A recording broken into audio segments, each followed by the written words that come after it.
Welcome back to ZMS Esports Studio, your home for all things virtual cycling and virtual racing.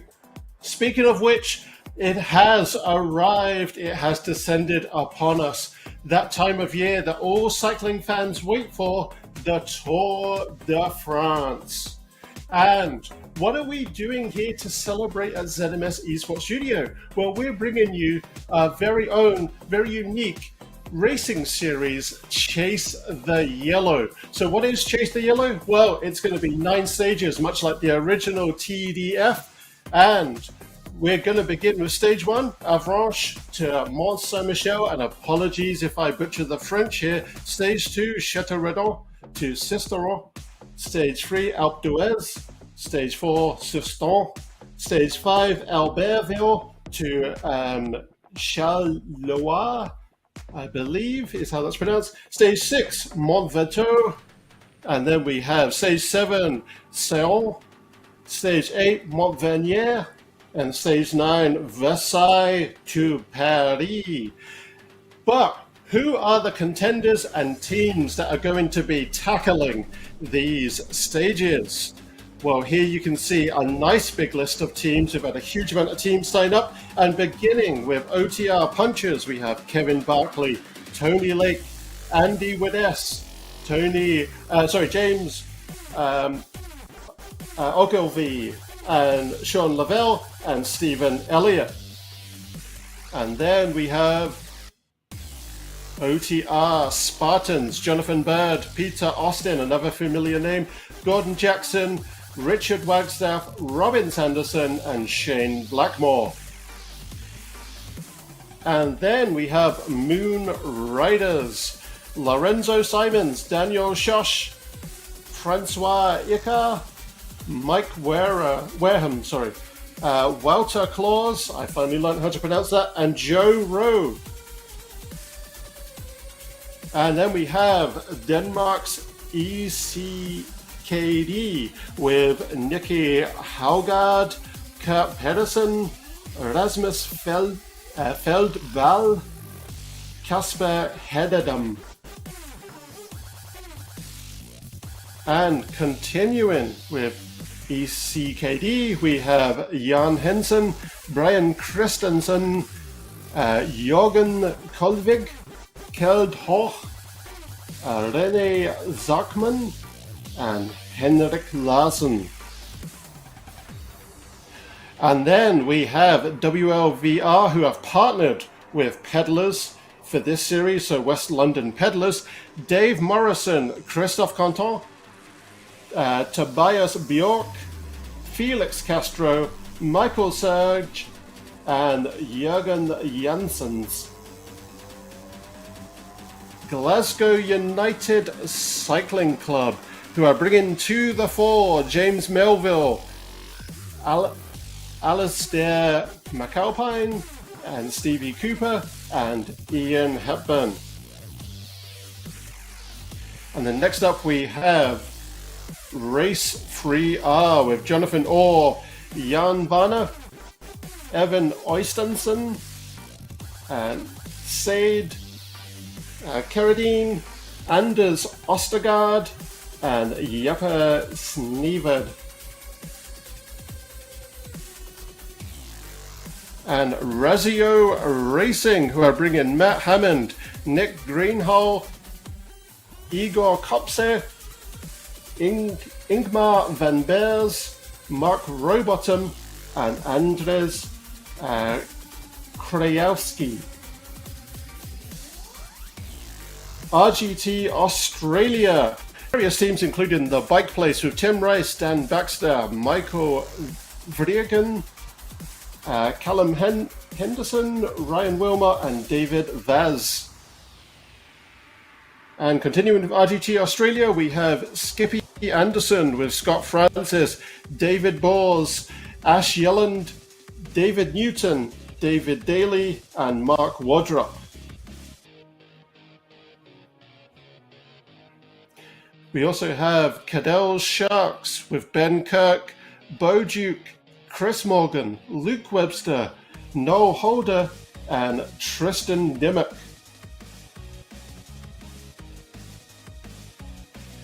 as well as Spratties Koalas, also with RGT Australia, Caroline Reuter, Kat Coleman, Linda Van Dyke, Melissa Fanning, Michelle Williams, and Wendy Gallagher, better known as Wendy Wonder Wheels. We also have Stewie's Magpies with Barry Lowe, Jeff Tippett, Peter McAnulty, Peter Ridley, Phil Tollest, and Rob Drady.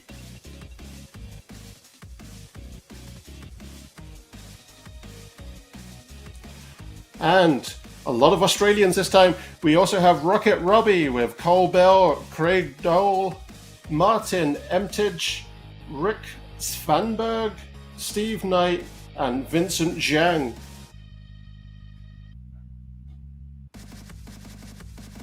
And rounding out a whole list of teams, but rounding out that big entourage of Australians is Oppie's Stars, Chris Vigor, Dominic De Silva, Gary Hamer, Michael Caluso, Roy Mann, and Wayne Mellis. So where are we racing today? Well, let's take a look at that map. So stage 1 of 9, and we are taking on, as we said before, Avranches to Mont Saint-Michel, and that is a grand total of 32.3 kilometers with 292 meters of climbing. So quite a bit of climbing in this, quite a bit of flats as well. So this is going to really mete out who are the all-rounders, who are the sprinters, and who are the climbers. And we're going to see, I'm sure, skills come to bear here. But with this stage being stage 1, this stage was recommended to us by Wendy Wonder Wheels Gallagher, and it was the 11th stage in the 2013 edition of the Tour de France. And this is certainly a monument name that splits the French from the English. It's Mount St. Michael in England and Mont Saint-Michel in La France. And you can see those wonderful, stunning, full HD photographs of landmarks that are dotted along this wonderful, very scenic, very photographic, very photogenic route, if you will. And there we go. So let's take a look at our riders as they're getting ready, getting themselves psyched up on that start line. So we do have a few minutes remaining, and it's worth mentioning today that one of our partners in this is ECKD, which is the e-cycling and e-race series out of Denmark, and we do thank them for partnering with us on this. We really do appreciate it. And we can see all those different wonderful team and national jerseys. I could even spot in there a Canada jersey which just got swapped out on the rider there, but that would have been for the Cycling Canada Cyclisme, which is the bilingual name for Cycling Canada. And you can see some of those Team GBR, which is also the, of course, Great Britain Olympic team jersey. We also have another time slot that we'll be viewing, and you see that on the title header in the top center of the screen there, time slot 1 replay. So what has happened here is, because we're going live, we are live on Northern Hemisphere time. So with such a huge Aussie contingent today, we did do a race that was pre-recorded, and that was set to the time zones of Australia to make it more convenient and more accessible to our Australian counterparts. So we will view that, and we will obviously compare and give you the overall total time. And we're going to look at the end of the race at the top 15. You'll also have the time remaining, as you can see in the top center of the screen. To the left, with the yellow and black checker flag, you see live, which is today's live race Northern Hemisphere. To the right of that, you see replay, time slot 1 replay. That is those several Australian teams. So if you've watched the e-cycling, sorry, my apologies, if you watched the React e-cycling race series here on ZMS Esports Studio, you will have seen various names that are going to be familiar to you today. They might be in the same teams, they might have joined separate teams, but we will certainly be following the action and let us know in the comments, who are you rooting for? What's your team? What's your star rider that you're rooting for? So we have a huge amount of riders. We're currently standing at 125 from 17 teams. So thank you everybody for turning up and making this such a big success right on stage one. And I hope that you're enjoying this as the audience too, as we get ready to launch off the start here to celebrate the Tour de France. Who are you rooting for in the Tour de France, by the way? Let us know once again in the comments. As a Canadian, I am rooting for Michael Woods. Came in 5th on that stage 1 there, which was incredible. Bearing in mind that he never really used to be the sprinter in that team. Out of the 2 Canadians, it was always Hugo Houlet.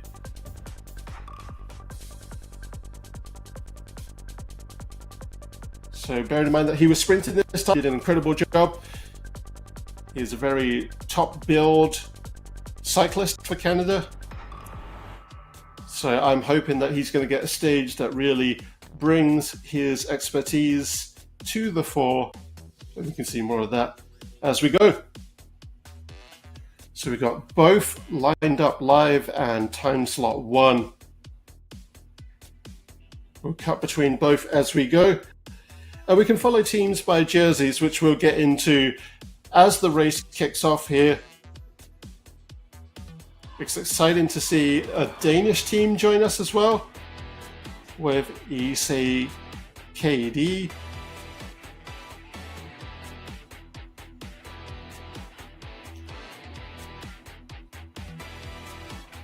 And we have live webcams too.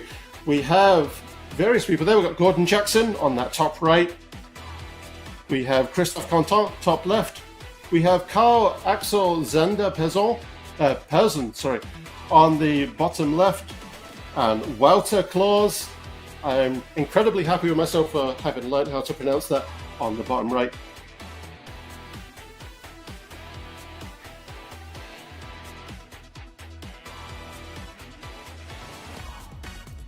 So we're going to see some incredible pain faces, I hope. Glorious pain faces as we really kick off into today's race.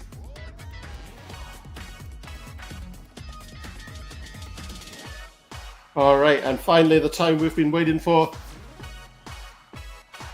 We are off. So just a reminder, to the left of your screen in the center, we've got the 2 windows. The left is live, the right is Australia. So we've got McAlpine on the front there. And we also we had a strong contention there from the ECKD from Denmark. And for Australia, we've got Senon pushing for Italy. So various nationalities right there in Australia too. And a Vietnamese rider pushing really strong at the front there.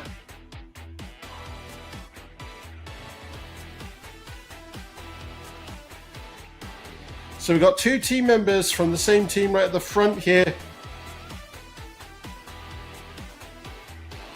And that's with the ECKD team. So they're really showing what they've got here and really beginning to mete out some very impressive effort here.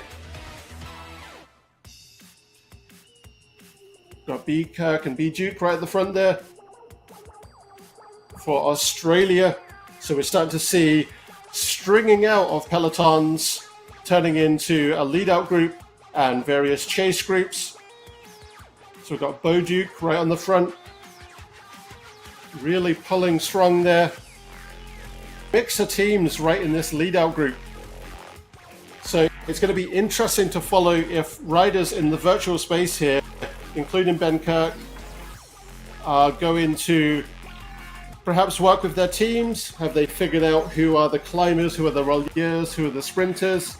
Are they going to do marking as we get close to the end of the stage? But that's going to be interesting to see. Right now, it seems to be every man on each team for themselves, perhaps getting their surge effort placed to get a good place either in one of the lead chase groups or in the lead-up group itself. So we've got Ken Barkley on the front there. A good mix of teams. Everyone jostling for that lead position.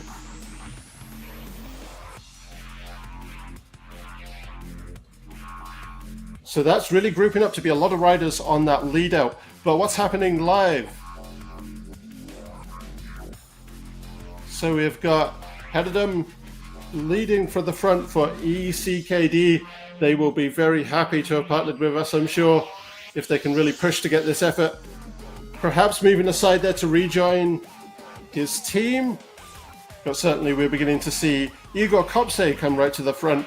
Did we expect any less from a former UCI champion? I certainly have seen Igor Kopse on virtual cycling platforms and witnessed what he can really bring to the table as a rider. And he truly is an all-rounder between sprints and climbs. So I'm sure we're going to see some fantastic efforts and challenges coming from Igor. And there we go, taking that lead, making it look easy. I'm sure very painful in the real world. But Racing Fort riders here with Jay Orr. And I can see the team together for ECKD in this big chase group behind our two breakaways. And let's see what ECKD are doing right now.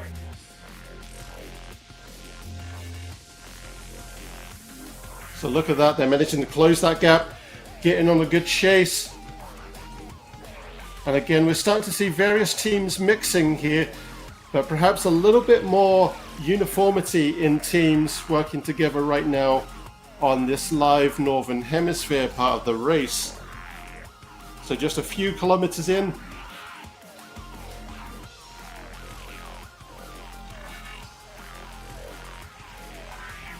And we're certainly seeing that begin to close, no longer a breakaway. But we have race lead here in Australia. So we've got some chasers here in the 30 to 40 range. So some gaps coming in with those climbs. And while relatively flat climbs, as I always say, those are deceptive when you're in those high tensions in the big chain ring. Of course, this really separates those riders from the rollers, from the sprinters. And we're going to see that really come to bear, it looks like. So familiar names from both the React e-cycling race series and from Love Triple T. So we've got Wender Wonderwheels Gallagher, we've got P. Neutzeling. Various names that you're familiar with seeing from the Australian contingent of RGT. And I'd be remiss today if I didn't mention that, yes, we are racing on Wahoo RGT, the racing platform from Wahoo. So now that we're getting into descents, we're starting to see regrouping here of these chase pelotons. And I'm sure as we even out into flats and back into the climbs, you'll see what riders have in their legs. But we have Said Karadine right on the front there. So certainly some jostling and changing of position. ECKD is not going to let go of that lead position, riding shoulder to shoulder and certainly keeping team tactics in mind, perhaps even using draft benefit to pull each other along. Certainly we know that Hederdam has a lot of power in those legs, and it's starting to look like perhaps Hederdam is the climber for the group, certainly.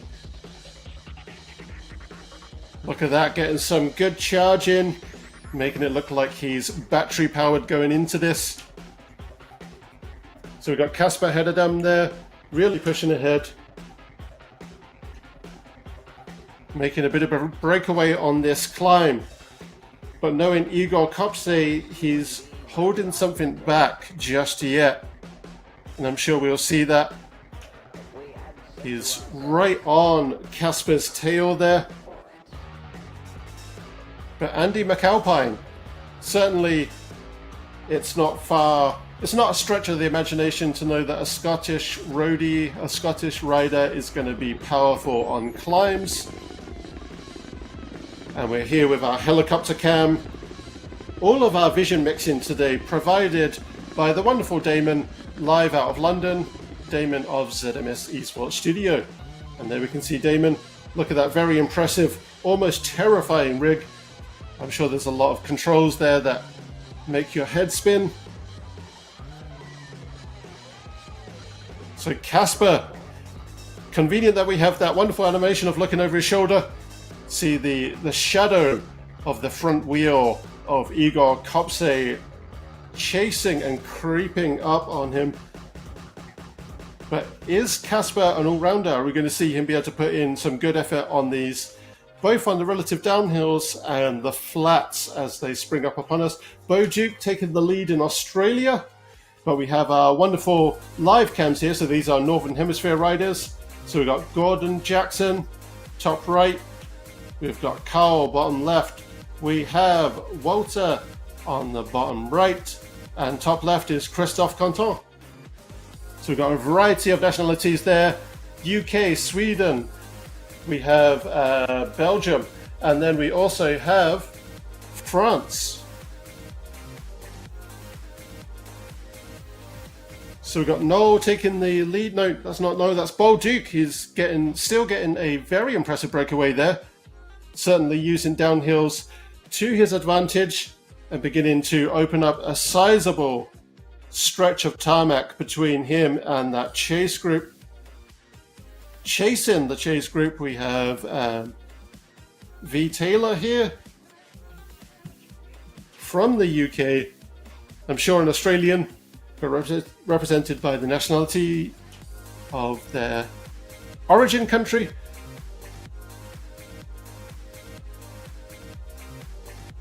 And Rasmus Feldball is given a good chase. So we're starting to see these chase groups begin to really reconnect here, using the downhills to the advantage. But certainly with the Australian contingent here, what we're beginning to see is a separation of who really are the climbers as we're going through this very hilly segment. And we're starting to see who are the perhaps more used to the flats and perhaps the sprinters as well. The riders are really, the climbers are really pulling away on the front. And G. Kopse here, is this perhaps a relative of Igor? Also Slovenian? That would be exciting. Andy Yelland, also part of this chase attack. And look at those very impressive power levels as we go, which is indicated by the color-coded bar beneath the name tag of each rider. So your greens are around about or maybe slightly beneath each rider's personal FTP or functional threshold power. That's your ride all day. Certainly an exertion of effort, but as hard as you could go and ride for a sustained period of somewhere between 20 minutes and 1 hour. And then going into your yellows is fractionally above your FTP for any given rider. And then going into your dark oranges is as we're getting sub-anaerobic. Full red is full anaerobic. And look at this, with the downhill attack, we can see Casper Hededam taking on Igor Kopse. Shoulder to shoulder. Similar cadences as well. The cadence animation is representative so long as each rider has a cadence meter connected as part of their technical connections to the game here. The animation will be representative of their real world cadence. And we can see Igor there really pushing to maintain this lead, again, which you can tell by the color-coded bar, really pushing to hold this lead as we get into the climb. Igor becoming very aware that Casper is ECKD's climber. Casper is certainly one to watch, but Igor can also bring a sting of a sprint in the final few hundred meters. Is Casper going to be able to challenge that and give us all he's got for a nice, big, powerful sprint? Time will tell.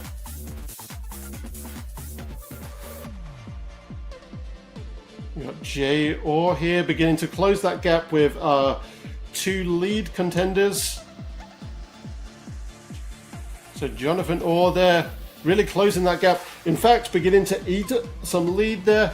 Almost arguably a breakaway himself.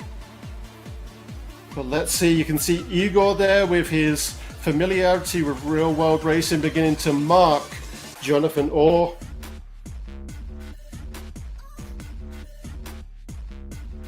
And we also have another race for riders here. Sorry, 3R contender beginning to close that gap in this main chase group. That's Said Kedadine and Andre Debray beginning to close that gap as well. So time slot 1 here, we've got Vicky Taylor on, beginning to lead this chase group, beginning to stretch out that peloton, looking to perhaps begin to soften the effort in the legs of those chasers, really string out the peloton and perhaps stamp her place as the lead chase to close that gap with the leaders of the race there. We've got G Cupser beginning to do the same with the second chase group here, beginning to really stretch out that chase effort.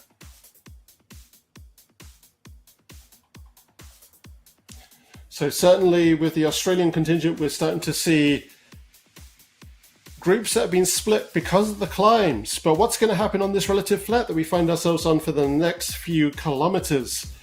This is where riders are going to have the chance to really show what they've got and what they can mete out with some impressive chase efforts, I'm sure. But Igor Kopse there, which is interesting because we can see that Casper ahead of him is beginning to fall back a little bit. So this is the flat where Casper is really going to want to show what he's got because he's going to want to close that gap before this big climb comes up, as Igor is very comfortably an all-rounder. So Igor Kopse there, very much stamping his mark as the lead for Razio Racing right now. We have Jonathan Orr beginning to close that gap for R3R.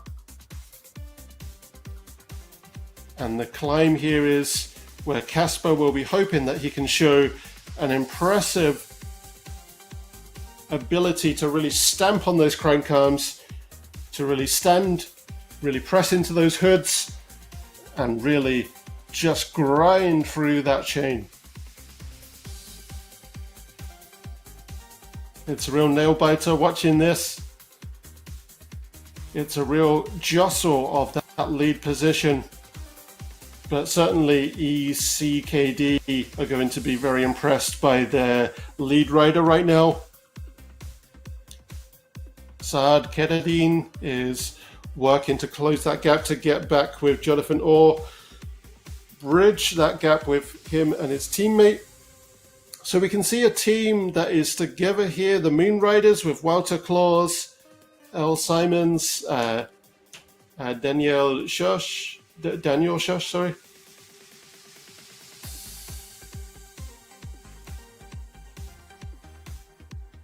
Look at that, working together as a team, almost a pace line right now.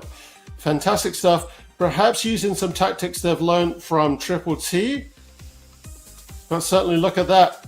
They are perhaps aware as a team of who their climber is, who their rollier is, who their sprinter is, and working together. It looks like they're changing positions as well within that pace line.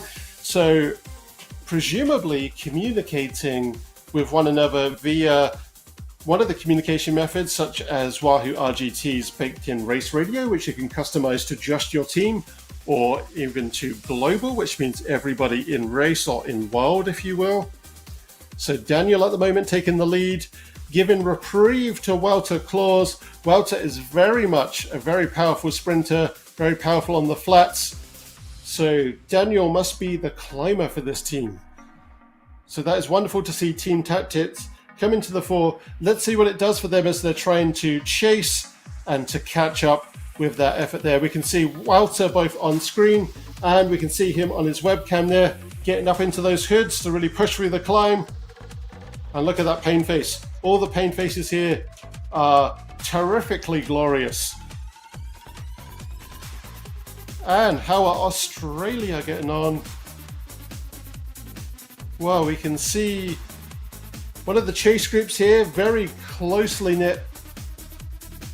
And that's a mix of teams once again. So maybe it's a all for one and one for all scenario with the Australia race here. But certainly teams might be able to regroup as they get through this not terribly high or high gradient climb, but it is a long endured climb, as you can see via the elevation profile on the bottom of our shared screen there. So certainly with it being elongated, so a long distance of climb, that's really going to separate climbers from our other disciplines of rider. Wendy Wonderwheels there, or Wendy Gallagher, the person who suggested this race today, this stage, this location if you will, for stage 1 of Chase the Yellow.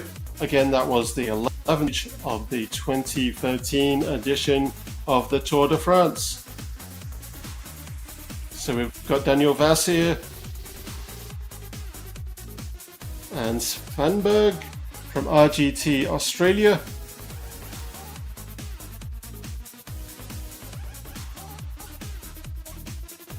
And again, a good separation of teams, but are we going to see Team Tactics come out in the wash, if you will, as we get deeper into the race? We'll find out soon. So it looks like the Northern Hemisphere leaders are a little bit ahead of, in the same time, of where our Australian leaders are. That may be because we have a former UCI champion who's really pushing the lead of the Northern Hemisphere race along.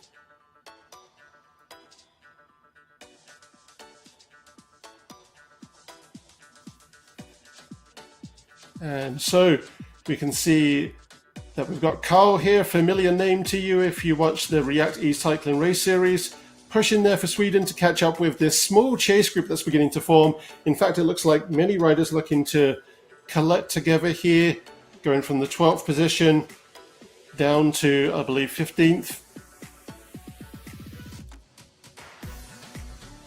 And it's interesting to see that R3R team continuing to work together here in that pace line style formation.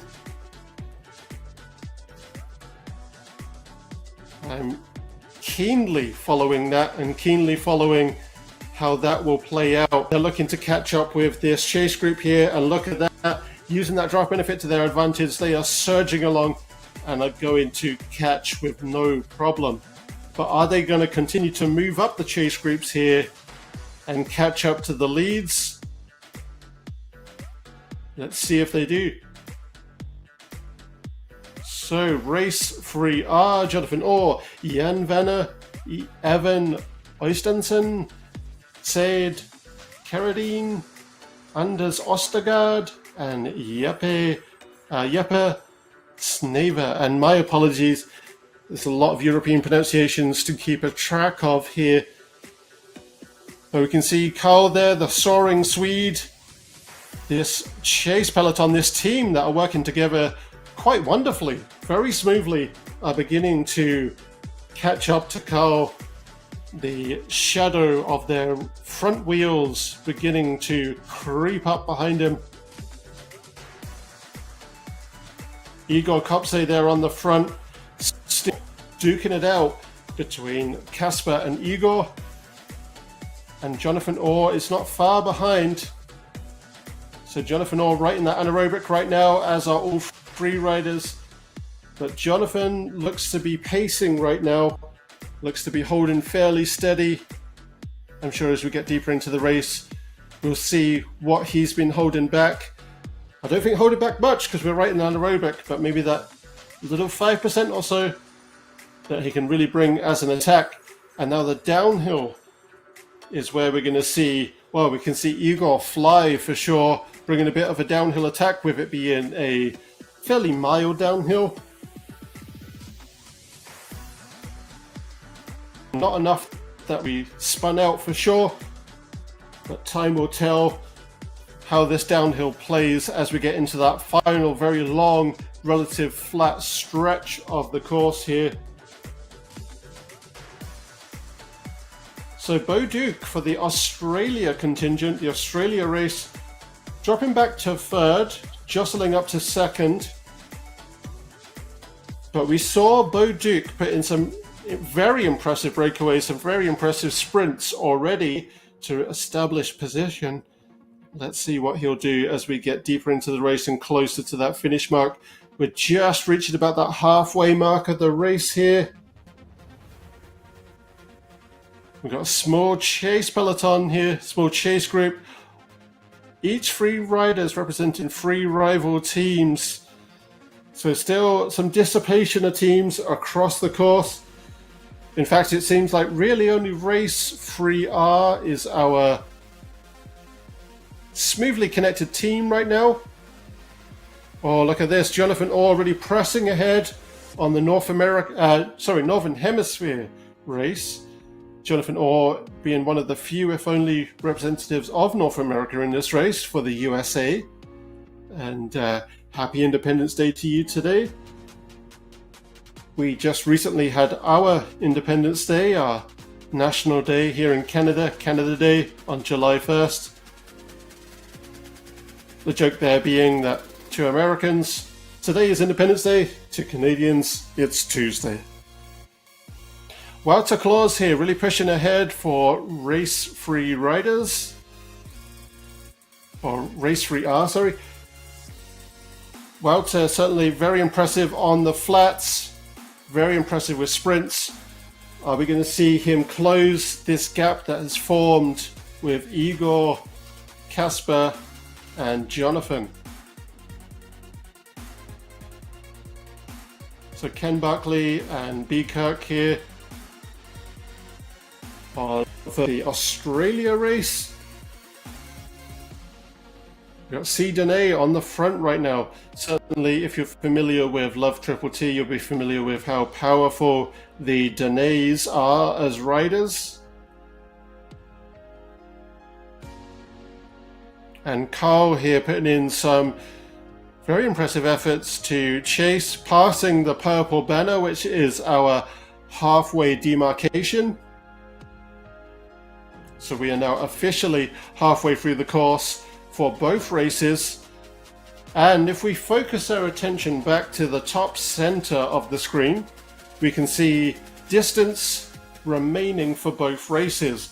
So that big powerful surge from Jonathan, Igor, and Casper is really eating away at distance comparative to time on the Northern Hemisphere side of the race as compared to Australia, bearing in mind that these are both synced up for their start times.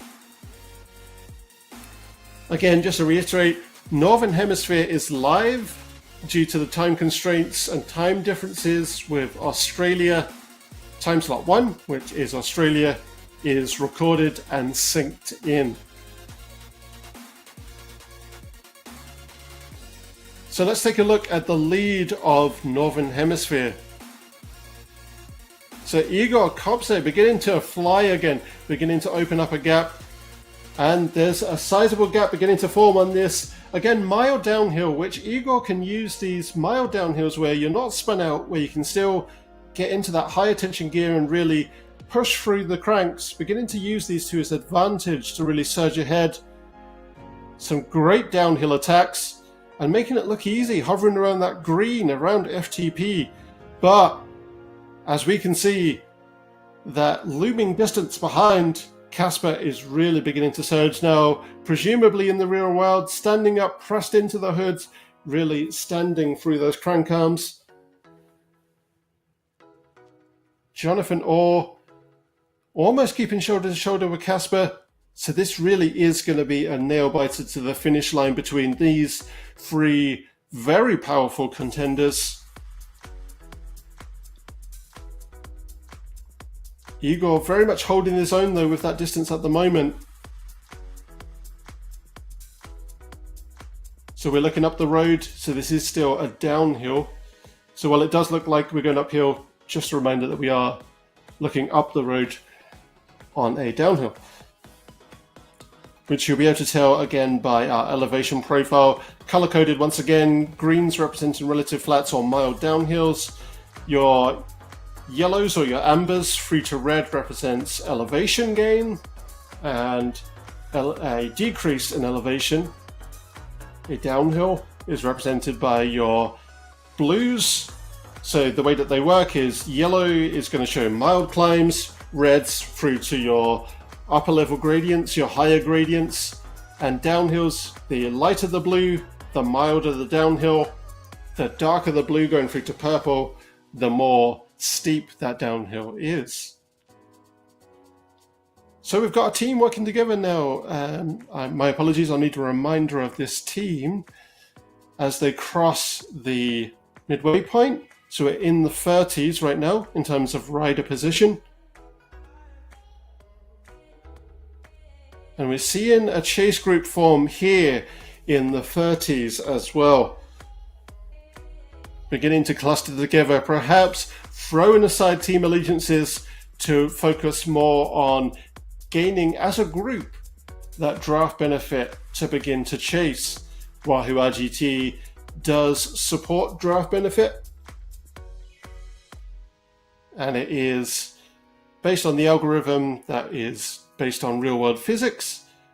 The way that it works is that you can see the saving number there. It says saving 150 watts on, for example, on the top left of the left-hand window. That's informing you or educating you as to where your optimal benefit is.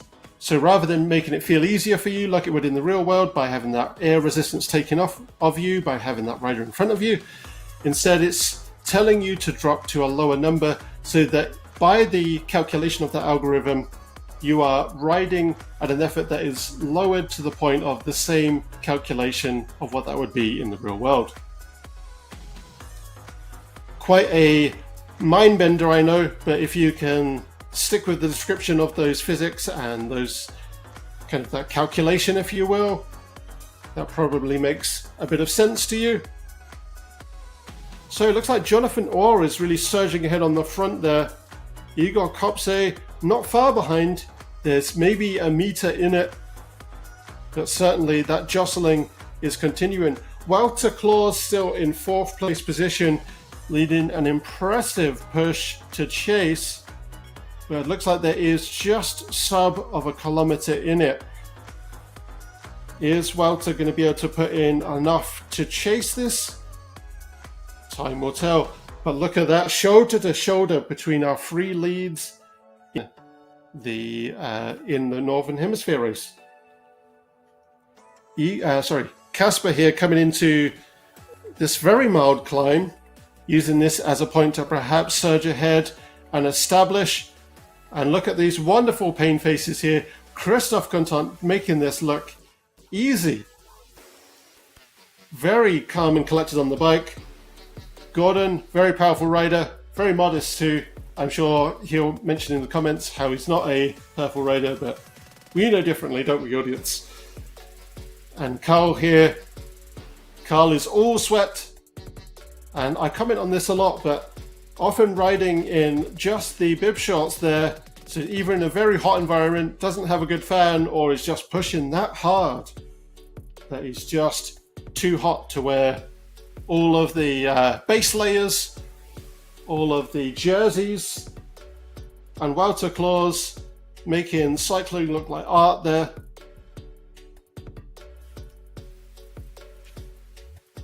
And Walter there leading this chase group now, the main chase group that we have. Are we going to see team allegiances go asunder, if you will, in attempts of closing this almost kilometer gap with the 3 leads? Or are we going to see surges from certain different riders as they are pushing to gain that ground? So a mix of teams here. But how is that chase group of Race 3R coming along? Are they still working together?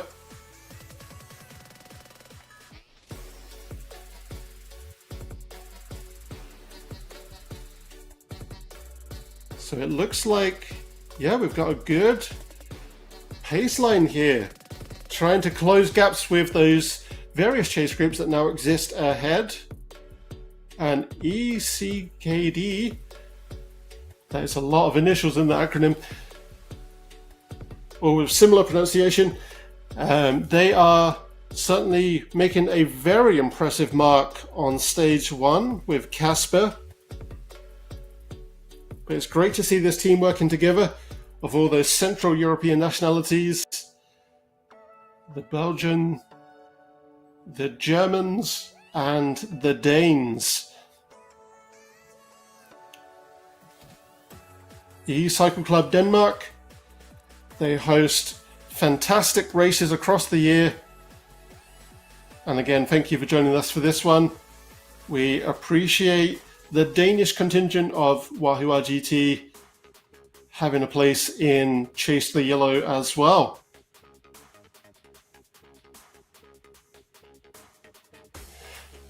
Wow, out of nowhere, that group really reconvened there with members of Glasgow United Cycling Club, James Melville, Alasdair McAlpine, Stevie Cooper, Ian Hepburn. And it looks like James Melville is really leading the charge here as the lead of this chase group. And we've got Anders Ostergaard there making a big push to also push this group ahead. So it's interesting, we have teams trying to work together, and we can see a bit of a rider tactic there of riders trying to break up this team with their steering, which can be done in Wahoo RGT either with a Elite Statso, the Statso Smart, or by attaching your smartphone with the Wahoo Control app, or Wahoo RGT Control app, I should say, to your handlebars via a handlebar mount with the 2 direction buttons left and right there, which you can activate via touchscreen.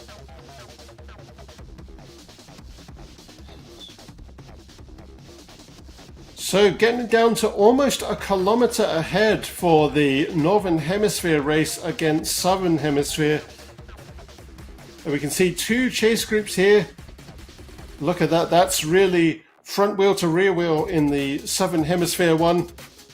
And yeah, some real challenger tactics coming in here, trying to break up that Race 3R team. But they're doing really well on being able to reconvene, reconnect, and stick together. They're getting a very good clip going here, very good speed going in that Northern Hemisphere chase group. We're starting to see a stringing out of our Australian chase group here.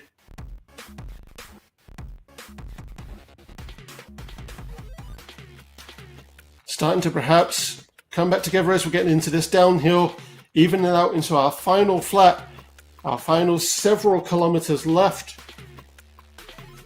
So, audience, viewers, who's your money on for both Australia, Southern Hemisphere if you will, and Northern Hemisphere?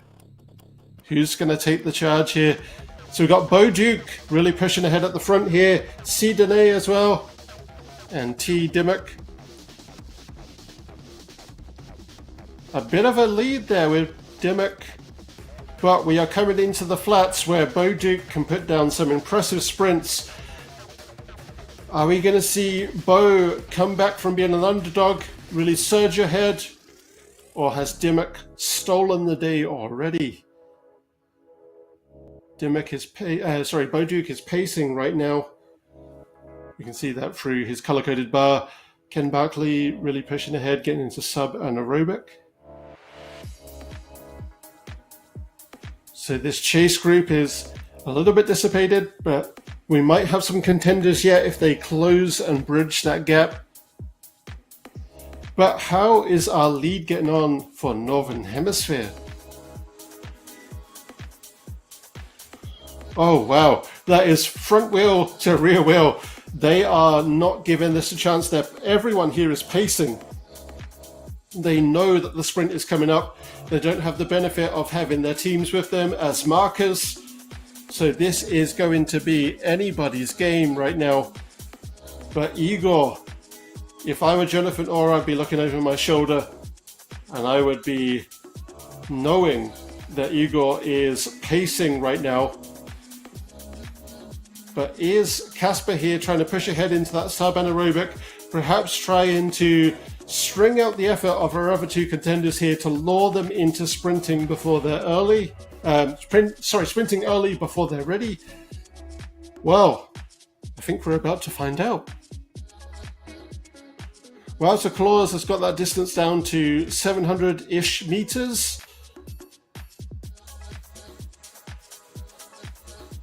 I'm not certain that Wowzer has enough distance left to bridge that gap, but certainly a very, very impressive chase.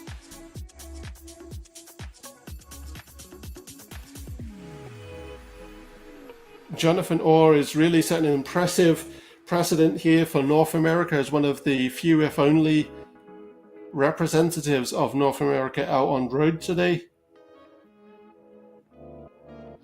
But Casper, I am incredibly impressed with the stamp that ECKD are making here on course today.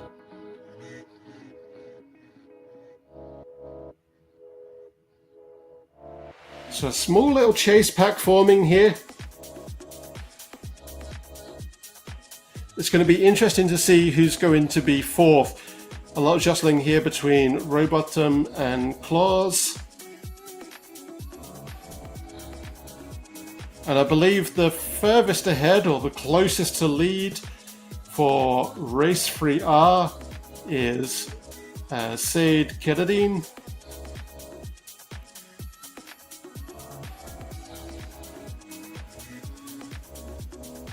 So we're starting to see some surges come out in this chase group. Some elasticity of this chase group, the main chase group. Christophe Contant, I don't know how he does it, still looking really cool and collected on the bike. Gordon's not far behind as well. And we see Carl is just putting every kilojoule of sweat through those cranks. I think we're starting to see some pain faces on Wowzer Claus. I'm a head sweater too, so I like the headband there. I know that when I'm riding in both the virtual space and outdoors, just constantly mopping away sweat before it can sting my eyes. And I've got such a calcium buildup on the steering column of my indoor road bike, just from being an aggressive head sweater, if you will. We've got our aerial view map here, so we're starting to get into the final segment of the race as it flattens out. In the final push to Mont Saint-Michel.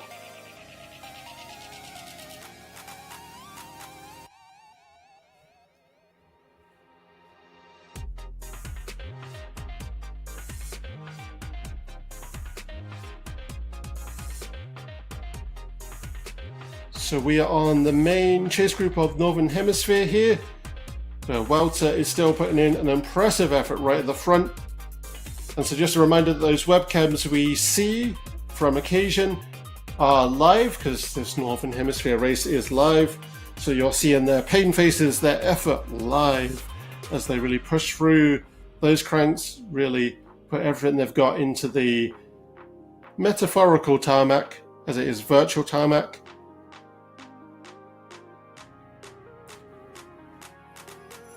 So starting to see a stringing out of this secondary chase group.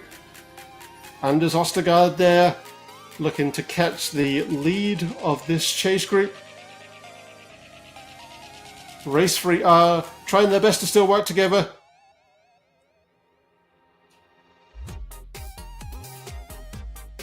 And Daniel there catching on to the back.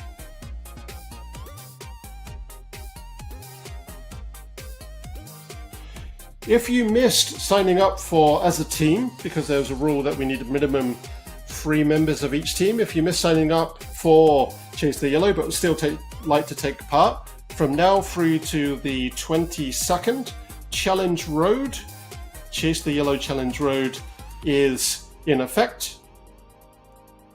And you can join that, and that is going to be GC, or general classification. In other words, fastest time wins. It's a beast of a course. It is all elevation, start to end, as you can see through that white line that's progressing on the map window there. That is your elevation profile. It is a monster. I believe it's 3 kilometers accumulative climbing, if memory serves. If you're brave enough, if you have a spare chain in case you're putting too much effort through the cranks, and snap those chains, then give it a go. So we're within the final 2 kilometers, Northern Hemisphere, final 3 for Australia. And Igor and Casper, well, they're really going to be duking it out to that finish line. Jonathan Orr has let a little bit of a gap form, but certainly having seen Jonathan in some of the other races, I'm sure he has something else up his sleeve left to put through those crank arms yet. So Igor is pacing himself, but Casper is really trying to push through that anaerobic right now. Will Casper have enough left to give for a final sprint? So final 1500 meters, or 1.5k to put it another way. Igor certainly using draft benefit to his advantage right now.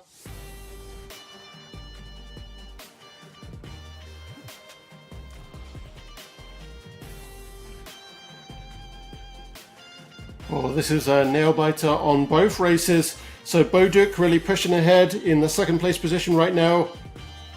I believe that's Dimmock still taking the lead there. And Dene, a familiar name to viewers of React eCycling Race Series, really putting in a very powerful effort there. So Jonathan Orr, that gap is growing a little bit. Just sub anaerobic there, maybe holding that little 10% back, waiting for a push. It might have to be a very powerful push right now. So Kirk taking the lead for Australia, a gap forming there. Does Kirk have this in the bag? It's beginning to look that way. Looks like about 30 meters being opened up. Boduk putting in a big push here, pulling the chase group along with him.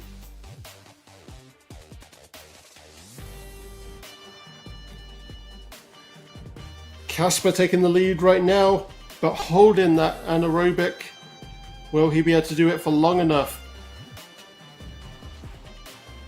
But also luring Igor into the anaerobic for this final push. A bit of a gap opening up. This is certainly going to be an exciting one. We are down to the final 100 meters. Oh, here we go, both out of the saddle. I assume in the real world too, in the drops. Oh, and Igor takes it by half a bike length. Jonathan Orr coming in for third place. Wowee, that fight between Igor and Casper, if you will. Really an impressive thing here. And is Walter going to be able to keep his stamp on this chase group? And we should say fair effort there, Casper. Wonderful stuff. ECKD should be very proud of making a very impressive first impression on Chase the Yellow on stage 1. Great stuff. Very impressive.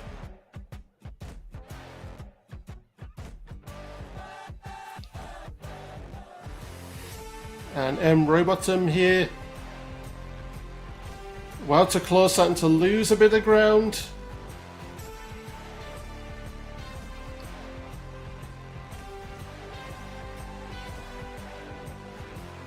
So final 250 meters. Are we going to see a big sprint attack from Wouter? Oh, and wow, coming out of nowhere, surging ahead, Said Kedadine.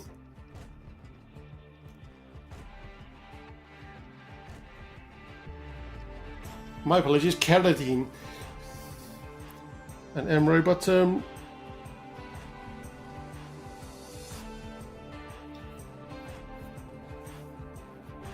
so Australia here. We're closing in on the final 200 meters, and it looks like Kirk has this in the bag right now. But we're certainly seeing a big push from Mark Hammond. Whoa, look at that. Perhaps B. Kirk had cooked his effort a little bit early. Oh, and C. Dene. Oh, wow, coming out of nowhere. Oh, nearly enough to take it. Nearly enough. It was like maybe a quarter of a bike length in it, a wheel distance in it. James Melville taking the 11th place position for Scotland. Jan Varner for Belgium. And Race 3R taking 12th. So the Australia team, they'd really had their lead really push ahead and surge ahead. And we saw a stretching out of various chase groups there.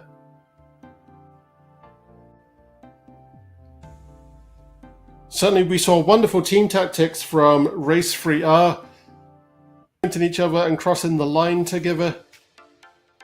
Certainly that's the camaraderie of teamwork really realized there. Ryan Miller, also a representative for North America.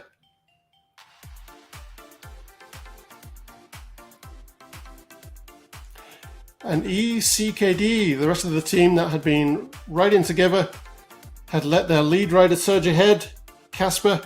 So certainly we know now that Casper is one to watch as we get deeper into this race series. Christophe Contant, who we saw on the webcam there for Pedalers.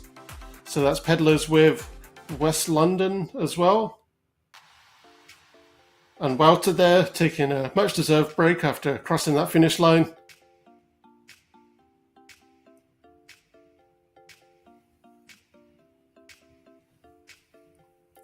So we're getting into our teens of riders crossing the finish line.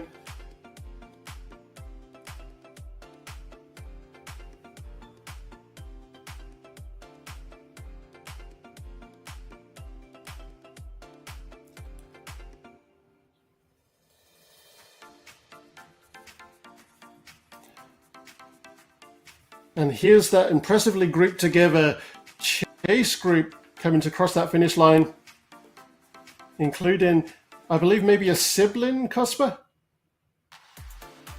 also from Slovenia. So we saw Igor take the first place position there for the Northern Hemisphere race.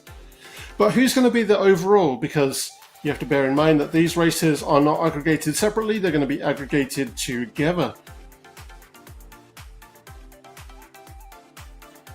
Andy Penn here, coming to cross that finish line. Getting sub 100.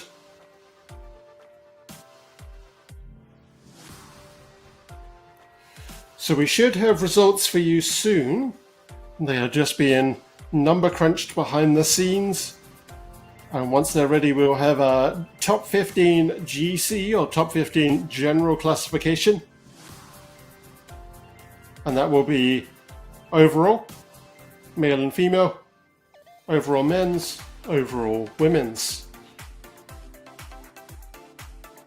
And I should say, before we do cross over to those results, it's been a wonderful effort put on by all riders and contenders out on road today. There is certainly no effort to be sniffed at here. Fantastic stuff.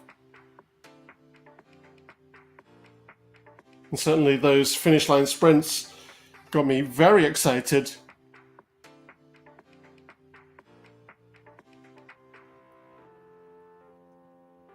Jason Bird here, another familiar name on the Northern Hemisphere screen. Another familiar name from the React e-cycling race series. So we are having a couple of server issues. It looks like we won't have results live in race for you today, and we do apologize for that. We will bring them to you at the start of the next race. So as our last riders are crossing the finish line here, we should begin to wrap up. My apologies, we'll get you the results before the next race via Facebook. So you can follow us on ZMS Esports Studio. Just search us out to find us there, and you'll be able to see the results. We'll try our best to bring them to you as well on the next race, but you'll have them sooner via Facebook. Next stage is going to be Chateau Redon to Sisteron, and we hope to see you there. That's stage 2, 40.8 kilometers with 244 meters of climbing, but we'll categorize that a bit better as we get into that next race and bring you more details on that course. For now, thank you for joining us. It's been a privilege to commentate and host this event for you, and please do go and enjoy what remains of the Tour de France. Thanks once again. We'll see you on Thursday.